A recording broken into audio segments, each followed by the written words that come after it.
Bueno, saludos virtuales para todos, a nombre propio de quien les habla, Noelia Alfonso, y de mi compañera, la doctora Zaira Silano. Le damos las gracias por asistir a este taller virtual que hemos titulado Infoxicación, Desinformación y Ciberseguridad. El desafío de formar ciudadanos críticos en la era digital. Eh, Yo como abogado y Zaira como médico hemos visto que este es un tema que afecta esos dos ámbitos, la salud mental que puede conllevar a daños en la salud física y asimismo consecuencias jurídicas que pueden ser más graves o menos graves dependiendo de la situación que se presente. Por eso hemos querido, a través de esta actividad, generar nuestro pequeño aporte. Para iniciar, hemos pensado que es necesario realizar un diagnóstico y para lo cual entonces hemos construido este breve cuestionario que les estamos compartiendo en este momento a través del formulario de Google Forms, que está dividido en tres partes, en tres bloques. Cada uno de ellos tiene tres preguntas y cada pregunta tiene tres opciones, opción A, opción B y opción C. Al terminar de responder cada una de ellas, entonces el mismo cuestionario le va a presentar la guía de interpretación de acuerdo a la mayor frecuencia que haya tenido su respuesta en alguna de estas alternativas para un autodiagnóstico de cuál situación se encuentra usted en este momento con respecto a esta realidad que vamos a abordar en este taller y nos va a permitir, pues, por supuesto, nosotros también tener acceso a esta información, la cual es anónima, puesto en ninguna de las preguntas se les piden sus datos, pero nos va a permitir entonces a nosotros monitorear cómo está esta situación, esta realidad presentándose en los participantes, asistentes, escucha de este cuarto Congreso de Educación Emancipadora en el que estamos participando, tanto los miembros de CEP Venezuela como del resto de los miembros de CEP Internacional y los demás invitados asistentes que nos acompañan. Entonces, bueno, en primer lugar quisiera señalar que existen diferentes modalidades, tipos y medios de amenazas digitales, tanto en Latinoamérica y en Venezuela, las cuales he intentado condensar en esta infografía. Entonces, como amenazas podemos señalar la infoxicación, que tiene que ver con ese exceso de datos que conlleva una saturación y una subsecuente pérdida de foco. La desinformación, que tiene que ver con esa información falsa, pero de forma intencional para manipular. Y noticias falsas, ¿verdad? Tipo formato periodístico, engañosas, inventadas, que se viralizan en la. Como medios de propagación y compartición, pues por supuesto las redes sociales, Facebook, X, antes Twitter, Instagram, TikTok, a través de cuentas falsas, bots y tendencias manipuladas por grupos de chat, mensajería instantánea como WhatsApp, Telegram, eh, Messenger, entre otros, donde se envían cadenas de mensajes de desinformación viral a grupos, ¿verdad? Que son infiltrados porque en principio son grupos cerrados para un fin determinado, pero siempre logran infiltrarse y compartir allí información. Y algunos miembros que están allí que comparten una información que no es correcta de manera, vamos a decir, no con intención de hacer daño, sino por desconocimiento pensando que la información es real. También a través de plataformas de video, entre las que destaca TikTok, que ya lo habían nombrado por allá, y YouTube, entre otros. Y sitios web y blog con noticias falsas, artículos engañosos, contenido no verificado y sensacional. A la parte de esto, entonces tenemos, ¿verdad? Ciberdelincuencia, cibercrímenes, entre los cuales hay una lista cada vez más larga, pero de los cuales podemos entonces mencionar como los más frecuentes, los hackeos, un acceso no autorizado, un robo de datos, el acoso digital, entre lo cual se desprenden un conjunto de tipos como ciberbullying, doxing, entre otros, estafa y suplantación de identidad y secuestro de datos. Entonces, frente a esta situación que por supuesto genera consecuencias negativas y que cada vez están más en auge porque en la medida que se refina la tecnología y ahora con la aparición de la inteligencia artificial y de la inteligencia artificial generativa en particular, que permite entonces clonar voces e imágenes, entre otras, pues por supuesto que esto ha penetrado muchísimo la región latinoamericana y Venezuela no escapa de ello. Entonces, cuando vemos el panorama, es bastante preocupante, pues vemos que se ha triplicado, que ha aumentado las noticias falsas, porque precisamente con el uso de las bondades de la inteligencia artificial para lo negativo, se generan videos, se generan voces, noticias que parecen reales, pues parecen ciertas, pero no lo son y que no nos hemos preparado suficiente como individuos, como personas, como ciudadanos y como sociedad para poder reconocer cuándo son verdad y cuándo son falsas. Entonces, hay muchísimas modalidades por las que esta se presenta, pero unos ejemplos de ello que podemos ver casi que cotidianamente son noticias que nos comparten de personas desaparecidas que o nunca estuvieron desaparecidas o son noticias viejas o son noticias de otros países, hasta ya a lo mejor aparecieron y todavía sigue por allí dando la noticia. Igualmente casos de incendios, desastres naturales, elecciones, entre otras cosas. Ejemplos puntuales en los cuales no voy a profundizar, pero para dar un ejemplo, el caso de la migración de venezolanos, noticias que tienen que ver con eso, relacionadas que si están en la prisión o otros elementos en donde las cifras que se manejan o las situaciones que se comentan no son reales. Igual conflictos entre países, entre naciones, decisiones, particularmente en cuanto a los conflictos recientes en el país, se ha generado muchísima información que no es real. En cuanto a las amenazas, pues como ya lo había señalado, van incrementándose las cifras de ciberataques semanales.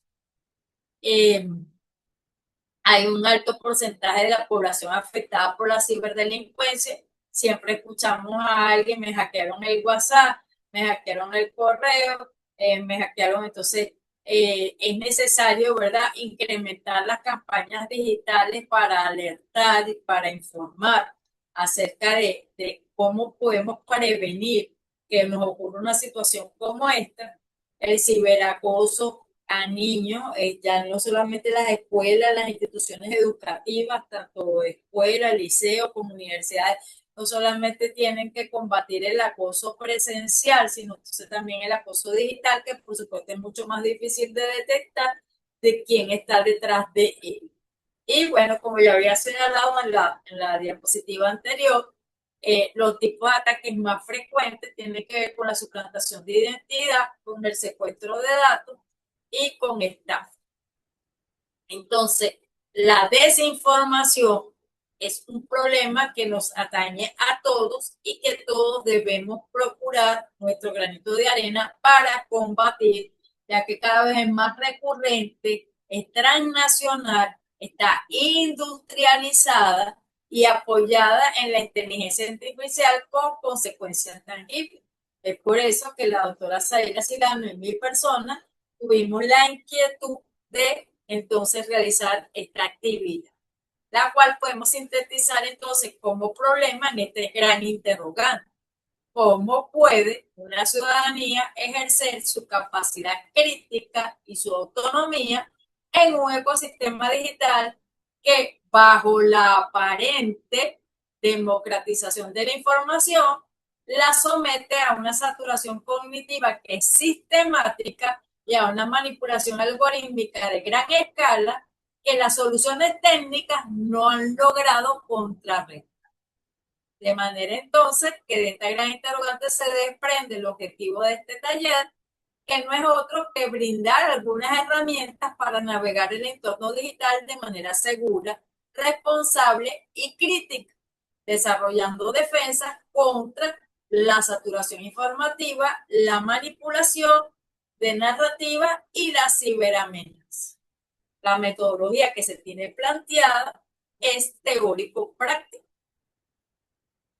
Entonces, en primer lugar, podemos señalar desde la parte teórica que es la infoxicación y cómo podemos ir gestionando entonces ese diluvio de datos. Entonces podemos señalar que esta se entiende como esa saturación informativa que bloquea la capacidad del cerebro para procesar conocimientos de forma profunda y que tiene un impacto cognitivo, ya que esta sobreexposición activa el eje hipotálamo hipoficio adrenal, disparando los niveles de cortisol y de adrenalina que generan entonces burnout digital y fatiga cognitiva.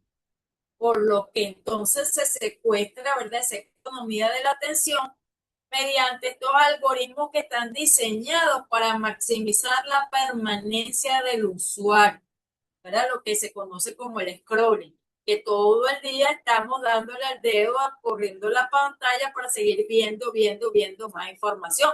O si estamos en la computadora, cliqueando el mouse, abriendo pestañas y pestañas para entonces permanentemente estar allí. Entonces estos algoritmos lo que quieren es precisamente mantenernos allí todo el tiempo y premiando la inmediatez y la viralidad sobre la reflexión pausada. De manera entonces que yéndonos un poco a lo que sería cómo vamos entonces a combatir esto, pues algunas herramientas prácticas tienen que ver con que alfabeticemos la atención. En primer lugar, haciendo una auditoría del entorno, ¿verdad? Que identifiquemos y desactivemos todas aquellas notificaciones que no sean esenciales en el teléfono celular. ¿Para qué? Para reducir, para minimizar ese secuestro de la voluntad por parte de las plataformas. En segundo orden de ideas, mediante un consumo lento. Con frecuencia nos decimos a nosotros mismos y le decimos a los demás, las personas no leen, no leyeron completo, no terminaron de ver la información, no terminaron de escuchar el mensaje y como consecuencia de ello actuaron precipitadamente o compartieron una información, la transmitieron de forma incompleta. Entonces, este consumo lento implica volver, retomar ese ejercicio de lectura completa de un artículo a fondo, sin saltar a otras pestañas, a otras aplicaciones, practicando de forma consciente y responsable la actitud, la atención plena y sometiéndonos a una dieta digital. Que implica entonces que establezcamos límites internos como por ejemplo horarios específicos en el que no vamos a utilizar los dispositivos. Por ejemplo, durante las comidas, mientras estemos en la cama, es decir, a la hora de irnos a dormir, para que podamos poco a poco recuperar el control del ritmo mental. Entonces, la doctora Zaire y mi persona hemos generado esta infografía para que les permita recordar estos 4 elementos, estos 4 tips, estos 4 consejos para sobrevivir a la intoxicación y poder recuperar el control de nuestra atención. Practicar el consumo lento, leyendo los artículos completos y evitando a toda costa la multitarea, para poder entonces recuperar la profundidad de pensamiento y reducir el agotamiento mental. Diseñando nuestro entorno digital, limitando las aplicaciones, número de aplicaciones a las que es necesarias realmente, eliminar las notificaciones no esenciales para reducir la sobrecarga sensorial. Importante también es que recuperemos hábitos analógicos como leer en papel, escribir a mano, para favorecer la restauración de atención y la consolidación de ideas. Y estar alerta nosotros mismos, autodiagnosticarnos ante esas señales de aviso físico como tensión muscular, irritabilidad, pensamientos acelerados, que son todos síntomas de que necesitamos urgente una dieta digital de forma inmediata. Como segundo aspecto, la desinformación. Tenemos entonces que aprender a detectar el engaño digital. Es importante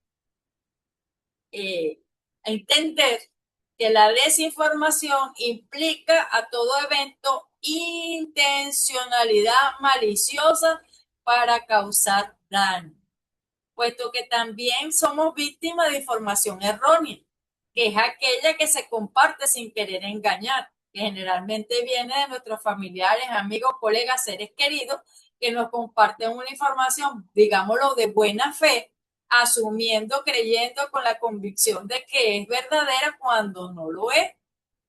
Entonces, eso también tenemos que combatir.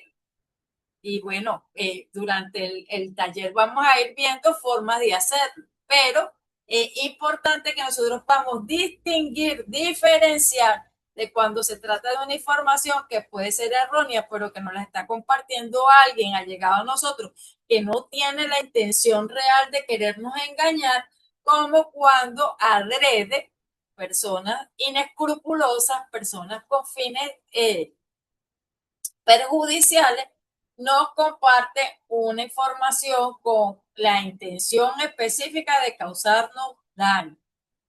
Entonces, para ello, debemos tener en cuenta cómo funcionan los algoritmos, comprender cómo las cámaras de eco y las burbujas de filtro refuerzan prejuicios previos y limitan la exposición a perspectivas diversas. Con frecuencia nos pasa que hacemos una búsqueda de algún producto, de algún aparato, de algún perfume, de algún elemento, algún objeto, de alguna información específica y nos comienza a aparecer reiteradamente más información, más noticias que tienen que ver con esa búsqueda previa que hicimos. Allí podemos darnos cuenta cómo funcionan los algoritmos y cómo esto puede ser negativo para llevarnos a creer en una realidad paralela, en una realidad en donde todo lo que se dice, todo lo que se comenta, todo lo que se habla es afín a lo que nosotros pensamos y resulta que es porque el algoritmo nos ha llevado a esa burbuja de filtro, a esa cámara de eco que no nos permite ver con claridad la realidad tal cual como es. Y por supuesto que la aparición, la emergencia, el avance de la inteligencia artificial va generando constantemente nuevas amenazas. Pues si bien es cierto que las deepfakes y las noticias falsas siempre han existido, ahora son mucho más difíciles de determinar y mucho más frecuentes, con mayor alcance, de forma industrializada y perfeccionada, ¿verdad? Con el uso de la inteligencia artificial para simular declaraciones o eventos que nunca ocurrieron, dificultando la distinción entre lo que es real y lo que no lo es, puesto que ya imitan rostros, voces, entre otras cosas. Entonces, debemos poner en práctica un decálogo de verificación que nos permite entonces que evaluar si un contenido utiliza un lenguaje emocional, alarmista o vago, que son tácticas comunes en campañas de manipulación. Entonces, a través de un análisis del lenguaje. En segundo lugar, un rastreo de fuentes. Utilizar herramientas de búsqueda inversas de imágenes y consultar sitios de fact-checking, es decir, sitios que se dedican a verificar noticias falsas antes de compartir un contenido sospechoso. Igualmente, antes de compartir, aplicar la regla de oro. Si un titular genera una reacción emocional intensa, es necesario contrastarlo con al menos 3 fuentes fiables y diversas antes de compartirlo, antes de comunicarlo a otros. Entonces, la doctora Zaira y yo hemos generado esta infografía, al igual que en el ítem anterior, para tratar de hacer visualmente atractivo y que puedan recordarlo para ponerlo en práctica. De que para poder superar esta situación debemos de convertirnos en detectives digitales contra la desinformación. Identificar en primer lugar la intención. Si se trata de una información errónea, es decir, por equivocación, por desconocimiento, o si se trata de una desinformación, es decir, aquella que quiere dañarnos intencionalmente.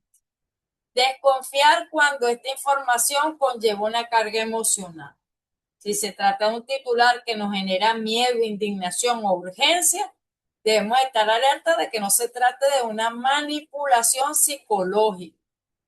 Verificar fuente y contexto, si realmente ocurrió, está ocurriendo en esta fecha, en este lugar, en este país, en esta ciudad, en este recinto. ¿Quién está detrás de la información? ¿Cuál es la fuente original? ¿Cuál fue el contexto original en el que se dio? Y estar siempre alerta a las noticias falsas, ya que la inteligencia artificial puede generar falsos reales de personas, de instituciones, de organizaciones, entre otros. Entonces, bueno, muchas gracias por su atención y a partir de aquí los dejo con la doctora Zaira Sila.